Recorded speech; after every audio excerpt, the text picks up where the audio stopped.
नमस्कार and welcome back. Modi ji के पास file गई है। उसके अंदर दो ऑप्शंस हैं। ऑप्शन एक है कि प्रेसिडेंट रूल को लगा देना चाहिए बंगाल में, जो बंगाल की हालत है। दूसरा ऑप्शन है कि क्या ममता को जेल होनी चाहिए और कॉन्स्टिट्यूशन क्या कहता है और कौन से रूल्स हैं जिसके कारण इसको जेल हो सकती है। अब मैं आपसे पूछता हूं, अगर आप प्रधानमंत्री होते तो प्रेसिडेंट रूल लगाते बंगाल में और बंगाल को सेफ करते, या ममता बनर्जी को जेल में डालते। दोनों की ऑप्शंस डिफरेंट डिफरेंट है, लेकिन ये करना क्यों पड़ रहा है? आप देखिए, आपको बताने की जरूरत नहीं है कि बंगाल का हाल क्या है। पूरे रूल्स ऑफ एंगेजमेंट को चेंज करके रख दिया। भी 70-75 साल से इंडिपेंडेंट इंडिया के अंदर हमने सब कुछ होता हुआ देखा। हमने स्कैम देखे, राइट्स देखे, हमने पॉलिटिकल वेंडेटा देखा, लेकिन जो बंगाल में हो रहा है ये हमने आज तक नहीं देखा। एक सिटिंग चीफ मिनिस्टर, वो एक रेड हो रही है ईडी की, उसके बीच में आती है, कॉपरेट करने के लिए नहीं, लेकिन वहां पर वो सारी फाइलों को उठा के लेके जाने के लिए वो वहां पहुंच जाती है। इतनी जल्दबाजी क्या थी भाई? अगर आप बिल्कुल साफ सुथरे थे तो आपको वहां पे जाकर ईडी की रेड में एंटर करने की जरूरत क्या थी? और वो भी कौन? सीएम खुद जाती है वहां पे, फाइलें और सारे प्रूफ्स को उठा के ले जाती है, इंक्लूडिंग हार्ड डिस्क।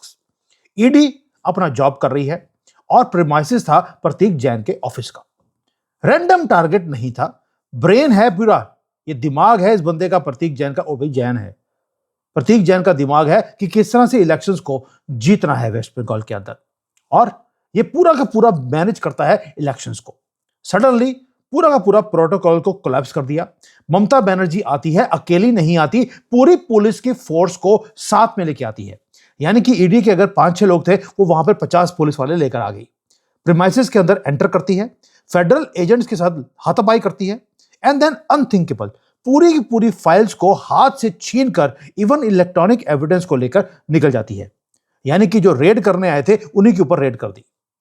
दोस्तों, ये breakdown of law and order सिर्फ नहीं है, ये डायरेक्ट चैलेंज है इंडियन कॉन्स्टिट्यूशन को और सेंटर को, कि कोई भी ऑर्गेनाइजेशन, कभी पहले सीबीआई गई संदेश खली में, उनको एंटर नहीं करने दिया। फिर इसके अपने जो पुलिस के हाई कर्मचारी थे, वो किस तरह से वहां पे हिंदुओं का बुरा हाल कर रहे थे, उसकी इन्वेस्टिगेशन होनी शुरू हुई तो इसने नहीं करने दी। ये डायरेक्ट चैलेंज है। और क्या इसके बाद भी, क्या मोदी जी को प्रोजेक्ट बंगाल नहीं शुरू करना चाहिए? सेंटर अभी भी पेशेंस दिखा रही है, लेकिन पेशेंस जो है अब मुझे लगता है कि वेपोरेट हो चुकी है। लोगों ने ओपनली बोलना शुरू कर दिया, कब तक? और इतनी सॉफ्टनेस ममता बनर्जी के लिए क्यों है? भाई, आपने कंजरवाल को नहीं छोड़ा, आपने वो सोरेन को नहीं छोड़ा, वाई ममता? इसके ऊपर आपने इतनी बेईमानी किसके लिए करी हुई है? और बिलियन डॉलर क्वेश्चन ये है कि एक चीफ मिनिस्टर अपने ऑफिस को रिस्क में डालकर एक कुछ फाइलें को चोरी करने का या छीनने के लिए खुद जाती है। ये पानी पैनिक क्यों है? ये रश क्यों था? और यहीं तक नहीं है, और बड़ा कुछ है इसके अंदर, मैं वो भी बताऊंगा आपको। आप हैरान रह जाएंगे कि जो कुछ इसने ड्रामा किया है। अब आते हैं एलिगेशंस के ऊपर। एलिगेशंस कुछ छोटे मोटे नहीं है दोस्तों। कोयले का स्कैम किया है और इसके अंदर इलीगल माइनिंग है, थाउजेंड्स एंड करोड़ रुपीस को साइफन आउट किया गया है, जिस मनी को इलेक्शंस को जीतने के लिए यूज किया जाता था। यह है प्रतीक जैन के को पकड़ने का या उसकी इन्वेस्टिगेशन करने का रीजन। अब ट्रांसफर जो किया पैसा, हवाले में किया है। हवाले में पैसा करने के बाद इनके पास मनी ट्रेल आ गया। मनी ट्रेल आने के बाद ईडी वहां पहुंचती है सारे डॉट्स को कनेक्ट करने के लिए, और जो ईडी के लोग थे उन्हीं के ऊपर हथकड़ियां डाल दी गई। दोस्तों, अगर इतने साफ सुथरा था काम, तो ममता बनर्जी को जाकर इलेक्ट्रॉनिक हार्ड डिस्क लेने की जरूरत क्या थी? बाकी फाइलें उठा के लेके जाने की जरूरत क्या थी? सिर्फ इसलिए कि जो पावरफुल वॉइसेस हैं उनको साइलेंस किया जाए। अब आते हैं, ड्रामा सिर्फ वहीं पर नहीं था, कलकत्ता हाई कोर्ट में भी हुआ। ईडी चलेगी सीधा कोर्ट में। उन्होंने फाइल किया केस ममता बनर्जी के खिलाफ कि भाई हमें रोका गया, एविडेंस को डिस्ट्रॉय किया गया। अब आपको लगेगा कि जज ने तो इमीडिएटली बोला होगा ममता बनर्जी को अरेस्ट कर लो। जी नहीं, वहां पर कोर्ट रूम के अंदर हजारों वहां पर ममता के वही मुसलमान गंदी वाली टोपी वाले वो वहां पहुंच गए, और उन्होंने इतना जोर से शाउटिंग और डिस्टर्ब करने की कोशिश करी कि इतना हॉस्टाइल अरेंजमेंट था कि जो जस्टिस थे शुभ्रा घोष, उनको सीट से उठकर जाना पड़ा और कोर्ट का रूम को बंद कर दिया गया। प्रोसीडिंग्स को होने ही नहीं दिया। यानी कि अब ये कंट्री इस तरह से चलेगी जैसे ममता बनर्जी सोच करती है। और सोच के देखिए, ये प्रधानमंत्री बनना चाहती है। जिस दिन ये प्रधानमंत्री बन गई उस दिन आप सोच लो पूरे बॉर्डर ईस्ट एंड वेस्ट ये खुल जाएंगे। ऐसे नहीं है ये गंदी टोपी वाले इसको इतना प्यार करते हैं और इसका हर रोज हलाला भी हो रहा है और मजे ले रही है वहां पर। अब आते हैं कि जब आपकी जुडिशरी के ऊपर अटैक, आपकी ईडी के ऊपर अटैक और मॉब जब तानाशाह बन जाए, जब वो टेक ओवर कर ले, तो आपको लगता है कि जब स्टेट मशीनरी, जैसे स्टेट का जो चीफ मिनिस्टर है वही ये सारे काम कर रहा हो, तो ये अब पॉलिटिकल फाइट नहीं रही है, ये रूल ऑफ लॉ है। और न्यू दिल्ली अभी भी साइलेंटली वॉच कर रहा है, होम मिनिस्ट्री भी वॉच कर रही है, इसलिए फाइल मोदी जी के तक पहुंची है। क्योंकि अगर होम मिनिस्ट्री कुछ करने की कोशिश करेगी, करने नहीं दिया जाएगा। अब बोला मोदी जी तुसी सोचो, आप जो बोलेंगे वही होगा।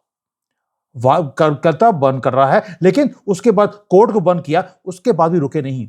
उसके बाद टीएमसी के जो एमपीज हैं वो भाग के गए, फ्लाइट ली और कैपिटल पे पहुंच गए न्यू दिल्ली में, अमित शाह के ऑफिस के बाहर प्रोटेस्ट करना शुरू कर दिया कि ये तो पॉलिटिकल वेंडेटा हो रहा है, हमें जानबूझकर पकड़ा जा रहा है।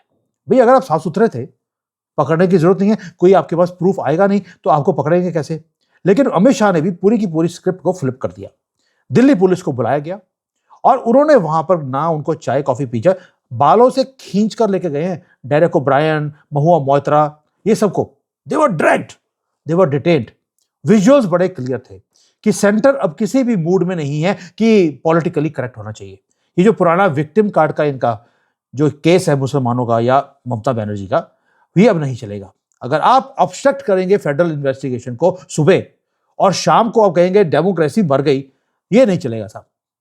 ये अमित शाह बोल रहे हैं, लेकिन फाइल के ऊपर अमित शाह के साइन नहीं, वहां पे मोदी जी के साइन होने चाहिए। नैरेटिव बिल्कुल जो इन्होंने बिल्ड अप करने की कोशिश करी ममता ने, वो फेल हो गया। ये दिखाना चाहते थे कि हम तो शहीद हो गए, हमें अमित शाह ने तंग किया, लेकिन now they are running for cover. अगर आपको वेस्ट बंगाल में ईडी से दिक्कत थी तो दिल्ली में आके आपको प्रोटेस्ट करने की जरूरत क्या थी? वो इसलिए था क्योंकि ये डिस्ट्रैक्ट करना चाहते थे मीडिया को। वेस्ट बंगाल में देखने की जरूरत नहीं है, दिल्ली देखो अमित शाह तानाशाह है। पूरी दुनिया को मैसेज देने की कोशिश करी गई और कैमरास शिफ्ट हुए भी, और उसके बीच में वहां से फाइलें गायब कर दी गई। आप सोच के देखिए, क्या इस तरह से कंट्री चलेगा? अब लॉ एंड ऑर्डर की बात करते हैं, लॉ की बात करते हैं। अब हमने ये तो बात कर लिया कि सब कुछ क्या हो गया। क्या लॉ कहता है कि एक चीफ सीएम वो जाएगा फाइलें चोरी करके ले जाएगा तो उसको इम्यूनिटी मिल जाएगी? तो आंसर है नहीं। कॉन्स्टिट्यूशन बिल्कुल क्लियर है, इम्यूनिटी सिर्फ दो लोगों को है, प्रेसिडेंट एंड गवर्नर्स।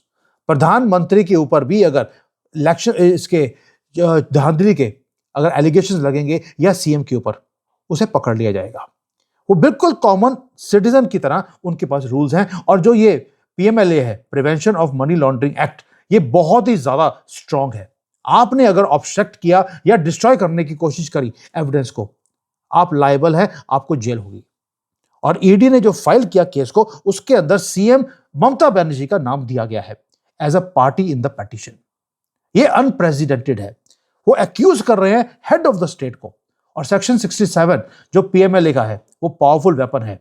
अब ये बिल्कुल जो है ममता बनर्जी के गले तक बात आ गई है, इसलिए उसने सड़कों पे जाकर वेस्ट बंगाल में पूरे सारे मुसलमानों को लेके वो सड़कों पे आ गई। देखिए, मैं यहां पर कोई भी काम नहीं होने दूंगी। आर्गुमेंट सिंपल है, और ये है कि आपने ऑफिशियल पोजीशन को यूज किया, स्टेट पुलिस को यूज किया, एक प्राइवेट आदमी को जिसके ऊपर मनी ट्रेल का पूरा एलिगेशन है, उसको आपने बचाने के लिए सारी मशीनरी को यूज किया। ये अब्यूज ऑफ पावर है, क्रिमिनल मिसकंडक्ट है।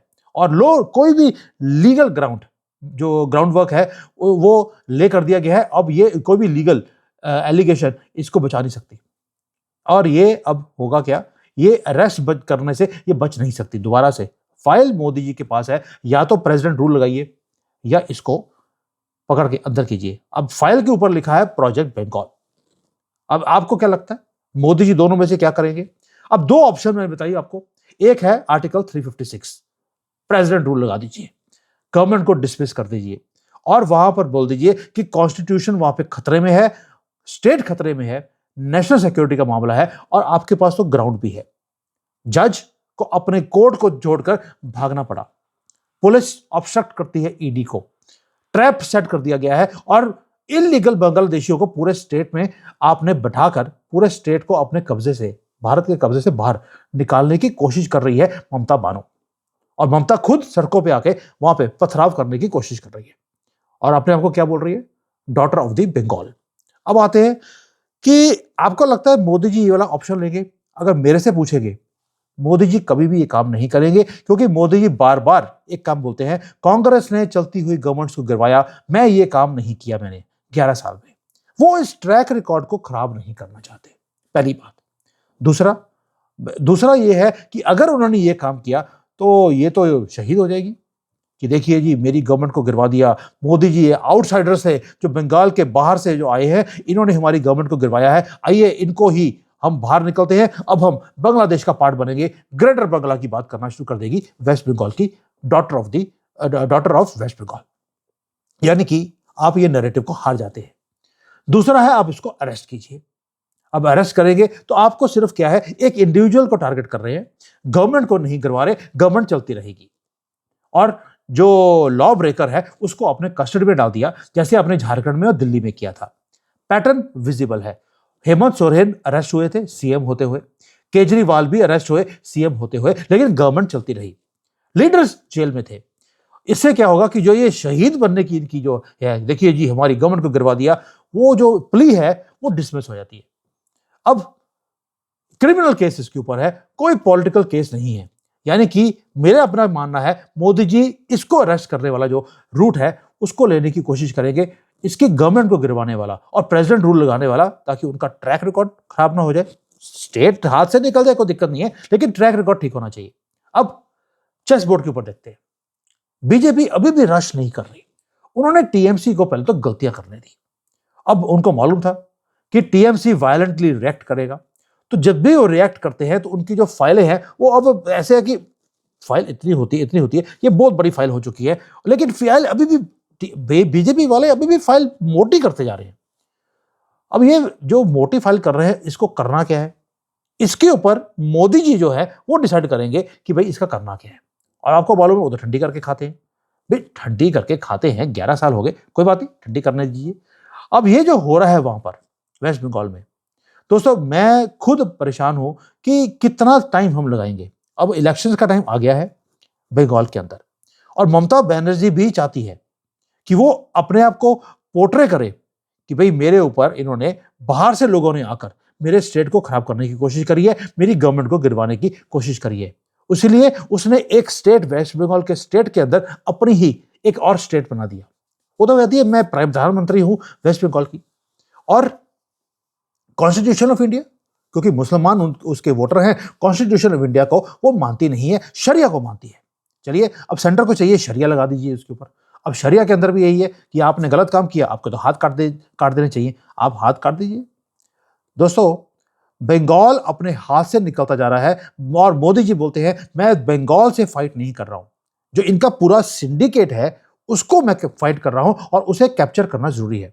अब ये कब होगा ये तो मोदी जी जाने, लेकिन हम फाइनल एक्ट के अंदर है। हियरिंग दोबारा से होगी जनवरी 14 को, और इस बार जो कोर्ट रूम के अंदर जज है वो सिर्फ 2 4 5 10 लोगों को अलाउ करेगा, बाकी बाहर खड़े होकर नारे लगाते हैं, लाउड स्पीकर लेके वो करते रहे। क्लैश अब होना ही होना है। ये सड़कों के ऊपर ये लड़ाई आएगी, एजेंसी जो है वो दोबारा से आएगी, जबकि एविडेंस सारे के सारे डिस्ट्रॉय कर दिए गए हैं, और इस बार वो भी सेंट्रल फोर्सेस को लेकर आएंगे। सीआरपीएफ साथ में आएगी, जैसे संदेश खली में भी जब वहां पर सीबीआई ईडी वाले गए थे, वहां पर भी सीआरपीएफ को लेके जाना पड़ा था। उसके बाद संदेश खली का जो जानवर था बांग्लादेशी, उसको उठा के लेके गए थे। और इस बार स्टेट पुलिस को अगर वो बीच में आई तो गोलीबाजी होगी, यानी कि पुलिस और सीआरपीएफ वाले आमने सामने होंगे। ये सिविल वॉर की सिचुएशन ममता बनर्जी ने खड़ा कर दिया, क्योंकि हमने 11 साल में उसको पकड़ने के लिए या उसके ऊपर कोई कार्रवाई हमने नहीं करी। ये सेंटर और स्टेट की कन्फ्रंटेशन ये आमने सामने आ गई है, और ममता बनर्जी उसने प्ले करना शुरू कर दिया अपने स्टेट के अंदर फाइटर कार्ड। फाइटर, मैं फाइटर हूं, और यही चीज वो सारी ऑपोजिशन को बोलती है, और तुम्हारे अंदर दम नहीं है, तुम ये राहुल गंदगी के पीछे पड़े हो, मैं होती तुम्हें ईंटें हिला देती पूरी की पूरी सेंटर की। ये बोलती है ममता बनर्जी। दोस्तों अब कॉन्स्टिट्यूशन खतरे में वाकई में आ गया है वेस्ट बंगाल के अंदर। अब ये जो सच्चाई और झूठ की लड़ाई है, इसमें कौन जीतेगा? मैं आपको आज बता सकता हूं, इसमें झूठ जीतने वाला है, क्योंकि झूठ के पीछे ताकत है, सच्चाई के पीछे ताकत नहीं है, क्योंकि वो ठंडी कर चुका है ऑलरेडी। झूठ के पीछे ताकत है इन इस्लामिक जानवरों की। फैक्ट्स आपके सामने हैं। कोयले के पैसे खाए गए हैं, मनी को मूव किया गया है, लॉ उनको कैच करने की कोशिश कर रहे थे, फाइलें उठा के लेके चले गए। दो ऑप्शंस, प्रेसिडेंट रूल या जेल। अब आपको लगेगा कि भाई इसमें से तो मोदी जी कुछ भी करने वाले नहीं है, ना जेल करेंगे ना प्रेसिडेंट रूल करेंगे, बस ऐसे ही चलते रहेंगे कि मेरा कहीं ट्रैक रिकॉर्ड खत्म ना हो जाए। स्टेटस को जो मेरे हिसाब से it's already dead. Project Bengal शुरू कर देना चाहिए, वरना ये स्टेट हाथ से निकल जाएगा। वेस्ट बंगाल के कितने लोग हैं जो मुझे बोलते हैं सर ये स्टेट हाथ से निकल चुका है, law and order out of control है, वहां से हिंदू वहां से भी भागने शुरू हो गए हैं। और ममता बनर्जी यही चाहती है, और वहां पर जो इस्लामिक जानवर है वो भंगड़े डाल रहे हैं, और मोदी जी भंगड़े डालने दे रहे हैं। मेरा क्वेश्चन एक ही है, कब तक कब तक कब तक पेशेंस दिखाएंगे आप भी और हमें भी बोलेंगे शांत भीम शांत। मैं पूछता हूं कब तक। Thank you. जय हिंद, वंदे मातरम।